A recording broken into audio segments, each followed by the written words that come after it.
know why they didn't return that text right away. Like, that doesn't make sense. I mean, okay, I see what's going on, but God, like, that's terrible for me. Like, can't they see that? That is called personalization bias. And we talked a little bit about it last week, and we're definitely going to go deeper in it this week, where you can understand that while you keep taking things personal and you're seeing things from yourself, it is a very limited belief system. So let's talk about getting out of that. Check it out.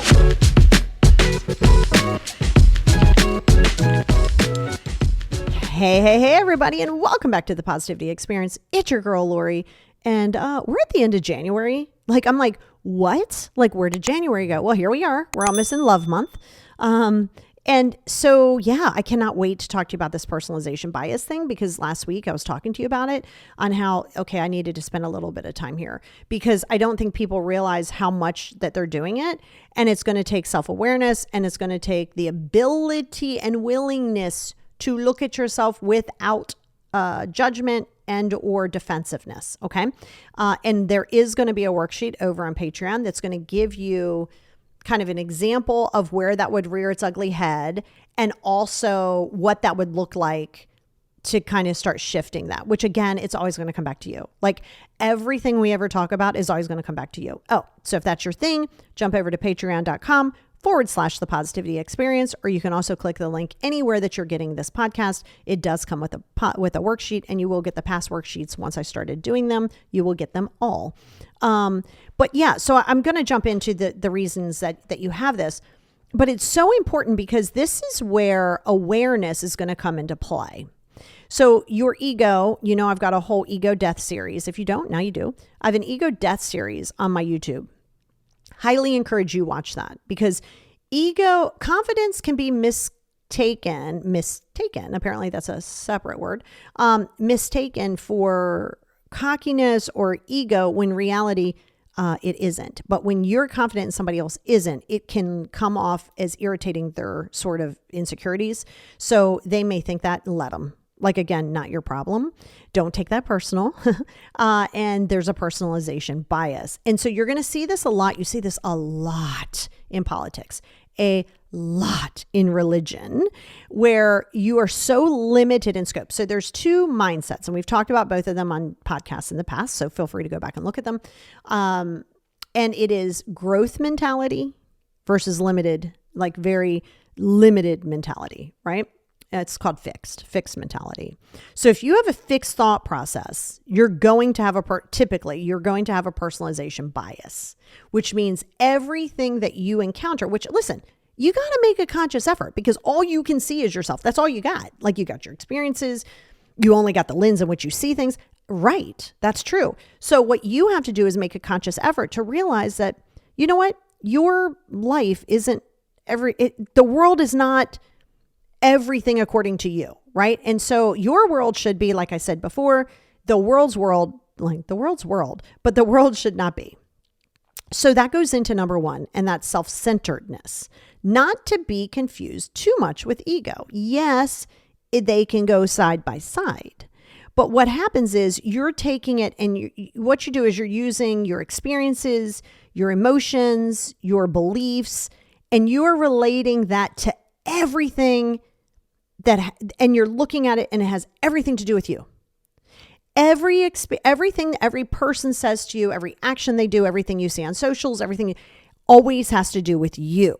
And the reality is it doesn't, because everybody in this world is just trying to get through life. We're all just trying to survive Hunger Games over here. Okay, it's all we're trying to do. And so what you have to remember is you are largely unimportant to most people. And that's okay. I know that's hard for you to hear. I always say this. We are all both amazing. Like, oh my God, you're an amazing creature. You are amazing human. So am I. And we're also irrelevant equally.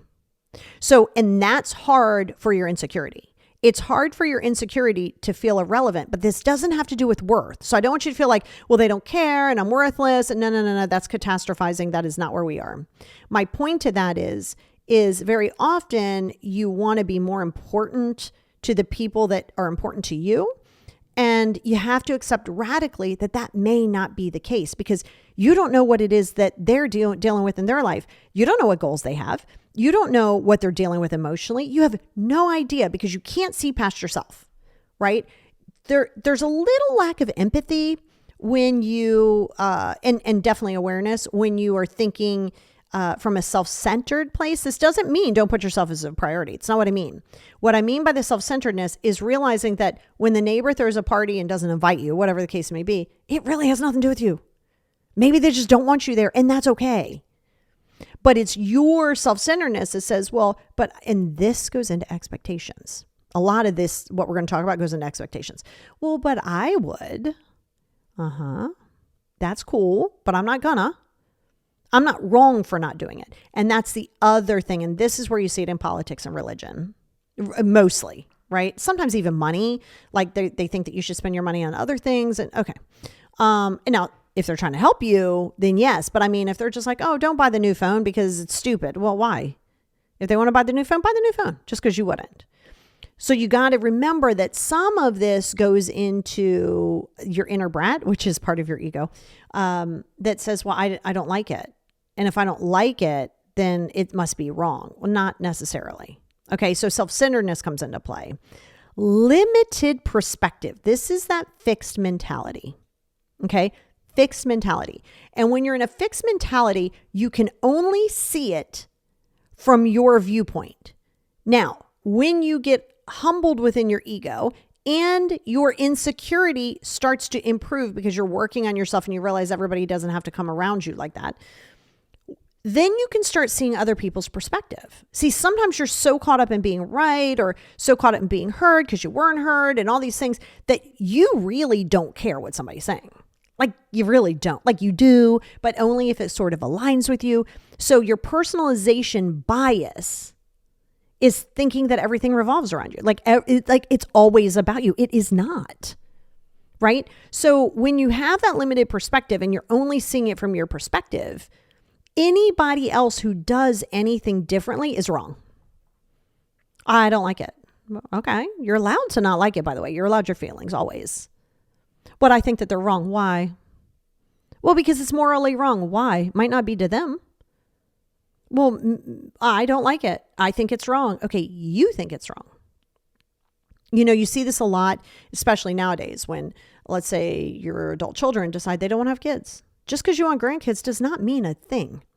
They absolutely should not take your feelings into consideration if they should have kids or not. Correct.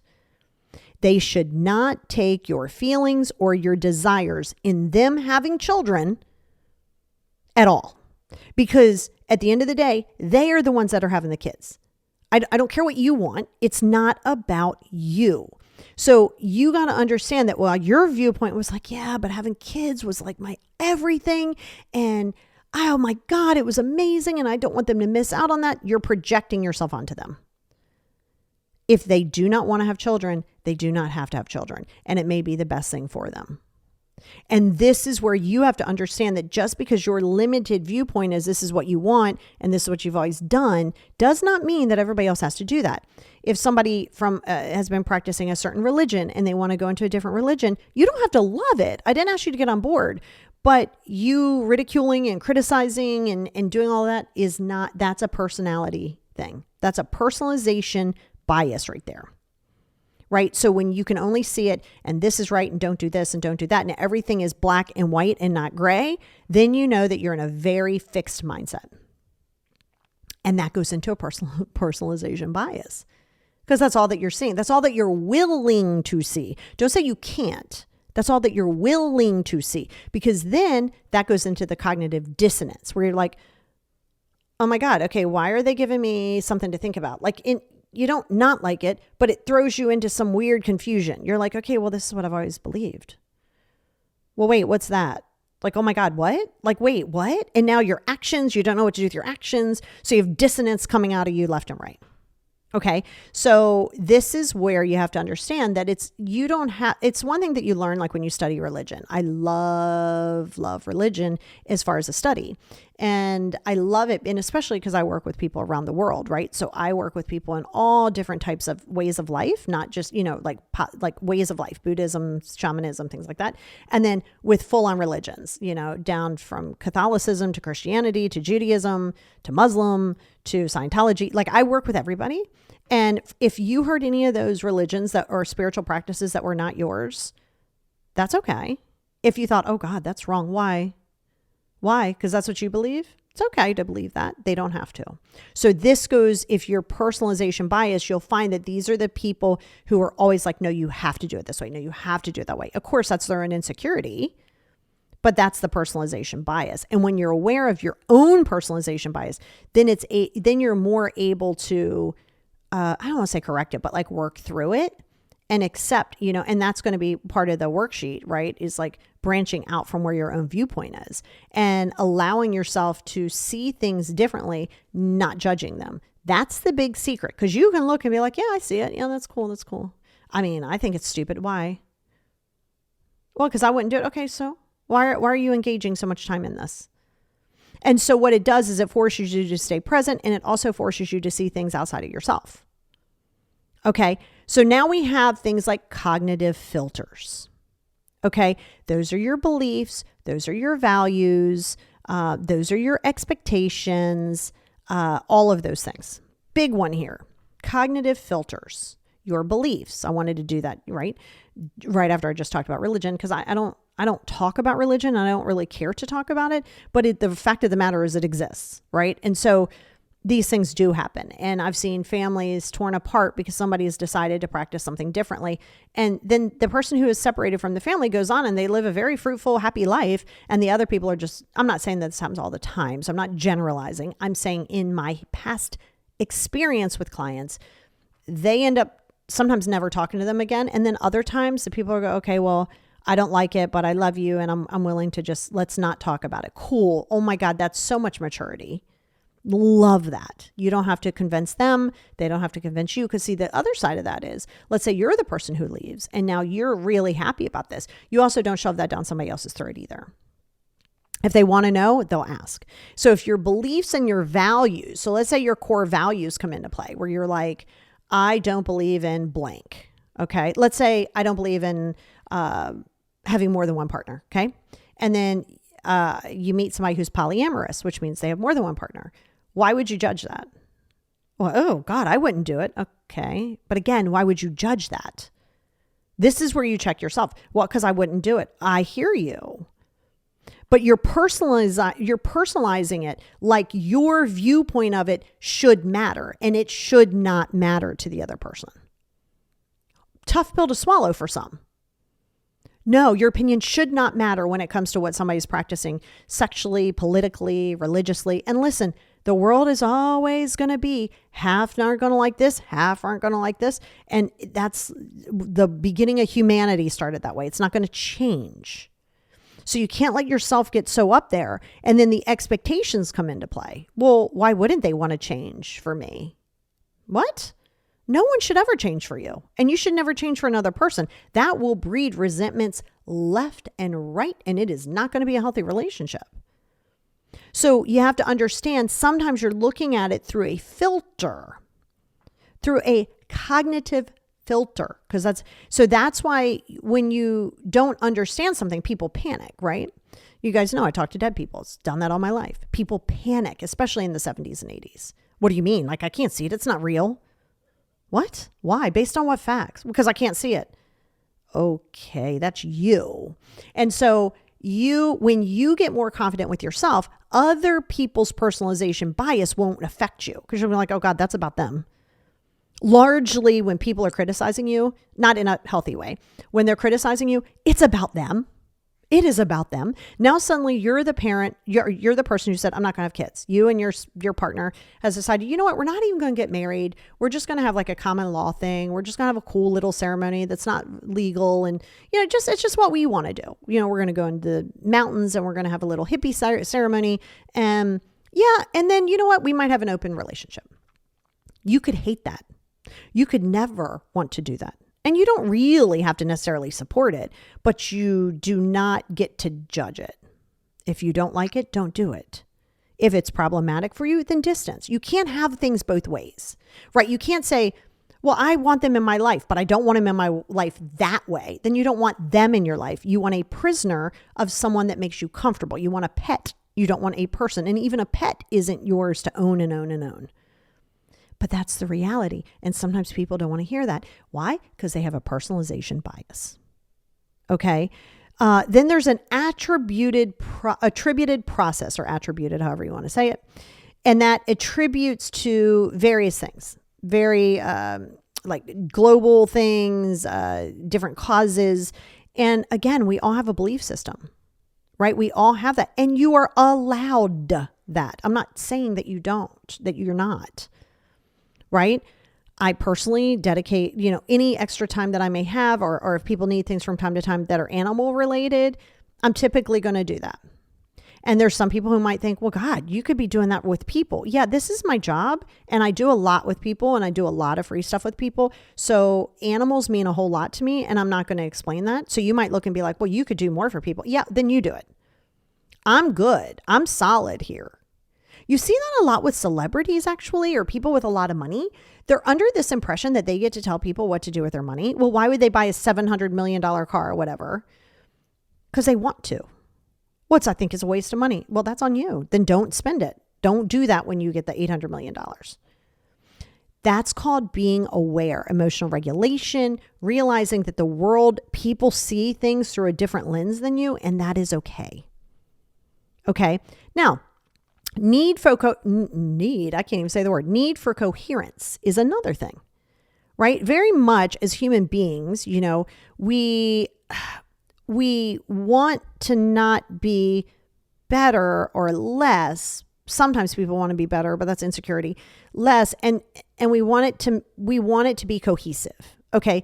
So somebody tells you that they are going on a dating app. All right. And they're going to start. They're going to like, you know what? I'm ready. I'm going to hit the dating scene. I've used this example before. And you just had a really horrible experience. Like you were like, oh my God, this guy said he was this, he's not, da, da, da, da. You can say, okay. And did they ask for your experience? Did they say which one to stay away from? Nope. Then it's not for you to jump in here. It is not, you do not have to be cohesive here. I know you think you're doing somebody a favor by telling them, hey, don't go on Match. Well, for every bad one, there's like 800 million ones that are good. I understand that you think that you're coming from a positive place. If someone has asked you for it, that's fine. You can give feedback without inflicting and projecting yourself. Yeah, you know what? I used Match, and you know what?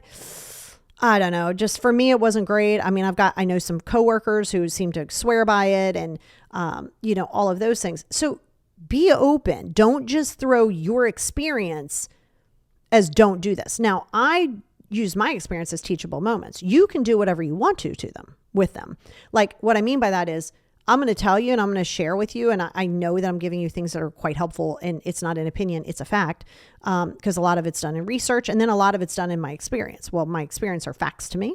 And so you can take that or leave it, but I'm going to tell you about it because this is what my job is. If we're sitting around the pool, no, I'm not just going to come out, rip, and just start therapizing you. No, that's why my friends and I are really cool. Like they just see me as me. Right. And they can differentiate because why? Because they can see outside of themselves. They don't have a personalization bias because you can see things deeper than what it is. Now you could have an emotional involvement. Family. You see this a lot with family. So it's also big. This is a big one for people in attachment. Either if it's attachment from anxiousness, attachment from any of the other attachments, except for secure, because you wouldn't have this issue. But so if you're in disorganized or you're in avoidant or whatever the case may be, this is where this is going to crop up. Okay. And it's going to crop up because there's an emotional component there. So you think, let's play a scenario out. Your best friend. Okay. Your best friend is going to take a job, and she's going to take a job, and it's going to move her to Germany. Or let's not even be that dramatic. It's going to move her to a different state, but it's not too far, but it's not, you don't get to like go over to the house and have wine and coffee and sit out back. Like that's not happening anymore. Right. So what happens is you are so attached and used to being a certain way that now she says, I'm taking this job, or I'm considering taking this job. And now you make this about you. Oh, but what about me? Like, oh my God, you're going to leave me behind. Why is her taking a job about you? You're allowed your feelings. FYI, you're allowed to feel like, oh my God, I'm going to miss her so much. Like, I'm so sad. Be sad. Don't project it. And because you have an emotional involvement, start doing weird sort of like covert manipulation to try to get her to second guess or make her feel guilty for taking it. Because, you might be like, yeah, go ahead and take it. I'm just going to miss you so much. And that's fine. Celebrate, but don't make it about you. So when you have an emotional involvement, you try everything you do to make it make sense so it doesn't jeopardize that. But there's players in the game that aren't you. There's two players it takes two people to fight. Even if you're fighting yourself, there's still two versions of you. It takes two people to argue, two people to play a game. They can't play it by themselves. I mean, I guess you can play solo. You can play solitaire. Well, let them leave them be. That's a good thing. So that's the emotional kind of attachment. Now, of course, we have social. We have social and cultural. We're going to put both those things together where it's like, well, in our culture, whatever it may be, it doesn't just have to be a culture. It could be the culture of your house.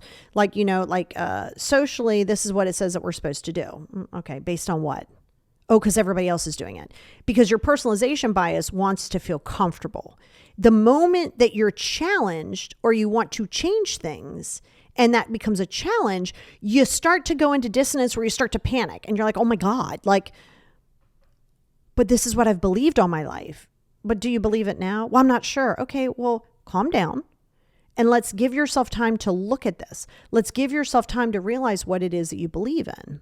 And that's going to be on the worksheet that I'm talking about on Patreon, because a lot of what's happening is you're immediately inflicting and projecting yourself into another situation. Here's another example of that. Somebody is going to leave their spouse. Okay, let's just make it dramatic. Someone's going to leave their spouse because you know what? They have just had enough. They are tired. They are over waiting and changing and trying to change themselves. They're done. And, you're friends. So you say, hey, do you want to go to dinner? Or they say, hey, you know what? I've gone through a lot this week. Do you mind? I'd love to vent. Do you want to meet up for dinner? My treat. Because they got to ask. You don't just dump on somebody for the sake of dumping on them. No one signs up for that. No friend, no spouse, no parent. So you ask, hey, you're supposed to hear me. So you go, yeah, oh my God, yeah. Come on, let's go out. So now you're sitting there, and they say, hey, listen, I know how much you love Jimmy and all, but you know what? I am leaving. I've already talked to the lawyer. This is what's going to happen. Okay. Little Miss Supportive over here really likes Jimmy and really had some issues in their marriage, and she's still not really happy, but it's easier for her than getting out. And that's okay. She's got to do what's right for her. And so she says to you, oh my God, do you really think you should be doing that? That's a personalization bias and a projection, right? You didn't ask her for her opinion. Now, if you said, hey, I know you've kind of gone through things. Now you have to be very firm. I am not staying. Okay. So first and foremost, before you ask for their opinion or what their feedback is, don't leave it open-ended. If you are committed to leaving, this isn't just you had a fight or he didn't do the laundry and you're mad, now you're going to divorce him. No, this is deeper. This is where you finally have had enough, or they have, whatever the case may be. And so you say, listen, I'm going to ask how your experience was with this lawyer or with this situation. And how did you try to, I know that you're together now, but in that moment, how did you work on who was going to get what and all that stuff? I would love your feedback, but I am not interested in your feedback on if I should stay with that person. That's right. You set that boundary. The moment, because they might go, okay, sure, no problem. And they might not even realize that they're starting to project their stuff, their personalization bias into there. And you say, hey, listen, I just want to remind you one time, because they might not remember, not in all boundaries, just in this one. Hey, again, I'm not interested in staying with him. If you cannot give me sort of that unbiased opinion or help, then that's fine. I don't think that we should have this conversation. Direct, boundary, to the point. Period. Again, this is what you've decided. Everything always works out. It just doesn't always work out the way you want. And sometimes when things go awry, you think, oh my God, it didn't work out. It did. It absolutely did. It taught you something. It taught you what not to do. It taught you maybe to pump your brakes a little bit when it comes to making certain decisions, not necessarily that one that I just used, and finding out more facts. allowing yourself to see outside of yourself. Because if you're going to live in such a limited scope, and it's hard, right? I'm going to tell you right now, it's hard because life is hard. It is hard to see past yourself. It's hard to go, well, this person did this and I would never do this. Well, why are we making this about you? This is what is going on with that person. There's nothing that you can do to change that. And if they change for you, it will become problematic for you. It's so important that you understand that. And you're creating so much more suffering for yourself. Most humans do. Most of us create most of our suffering for ourselves. We overthink it. We don't get out on certain things. We're too fixed in mindset. So it's not abnormal. No reason to beat yourself up. No reason to judge it. No reason to overthink it. But when you're realizing that other people, like, again, let's say it is, let's go ahead and say it is the child that doesn't want to have kids and your feelings are hurt. Okay, be hurt. You don't have to sit there and try to guilt somebody into having kids. That's the last thing you want to do. So now they're going to get pregnant and have kids because you want grandkids? Oh yeah, that seems real healthy for the kid. Oh, but aren't they going to get married? Why? Well, because I'd really like for them to. Okay. You're allowed your opinion. You are allowed your opinion. You are allowed your feelings. Yes. What you're not allowed to do and what you want to check yourself on is projecting that. Just because you want somebody to have kids, again, I'm using these examples that are real because these are the things that come across with a lot of my clients. Okay. Or, oh my God, well, I don't want him to take that job because then if I leave, I'm going to be without all my friends. We just made that all about you. You're allowed your feelings. Do you have to go across the country to be with him? Or could you have 2 houses? Or is it something that you can't make it about you? Now, if somebody says to you, hey, got this job in California. We live in Virginia. We live in Maryland, wherever you live. I want to talk to you about it. And you guys communicate about it. But at the end of the day, everybody comes to the conclusion that the extra $150,000 in better benefits and better investment opportunities are in California. Okay. What you're not going to do is go to everybody else into a victim mentality and start to project your fears onto them either. So that's why you have to be really careful because everybody's journey, while similar, we're all going to the same destination, all of us, like end goal of life, right? Okay. What you believe after life is not what I was talking about. I'm talking about on this planet. And it's very important that you get that. So all of the time that you spend judging other people, wishing that they would be different, throwing expectations, using your own emotions, not taking the time to see other perspectives, you are limiting any fun, opportunities, joy that you're going to have. Because you're saying, if I'm not safe, then this is a problem. Now you start to go into panic mode. Can't go into panic mode. You can. It's not healthy. So when you get clear in this and you check, but you got to be honest with yourself. If you get defensive behind all of this, then you're not in a space to heal. Because your self-awareness must be really good.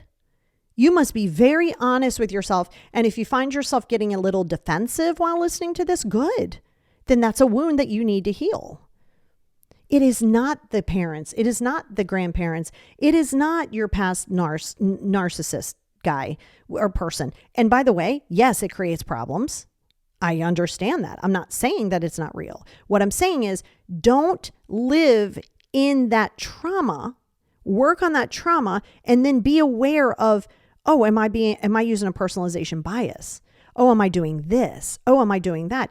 That's called self-regulation. That's also self-awareness. That's emotional maturity. That's emotional intelligence. All good things. But you got to be willing to do it. You got to be willing to be vulnerable. You got to be willing to be honest. And sometimes you even have to say to somebody, maybe it's in your house, hey, you know what? I've really been working on myself and I realized, oh my God, I personalize everything. I take everything personal and I'm using it from a bias of myself. I'm really working on it. And I know there's going to be a lot of forward and backwards here. And I'm going to try. If you could now, but you got to be willing to hear the criticism. If you catch me doing that and you see it, could you please bring it to my attention? Don't ask that if you're going to get defensive. If they bring it up, now granted, you're already going to be a little sensitive because you're vulnerable. But if they go, hey, you know what? When I was talking to you about that, you remember how you asked me to remind you? Yeah. Well, this is where you inflicted yourself. Like this is where you said that I shouldn't go skydiving or I shouldn't do Tai Chi or whatever the case may be. And you go, well, yeah, but that's to protect you. Ooh, red flag for yourself in a good way. So that being said, check yourself. Let's pop over to the Patreon. Let's do our worksheet and let's improve. Because you know what? We can always all improve. Check it out.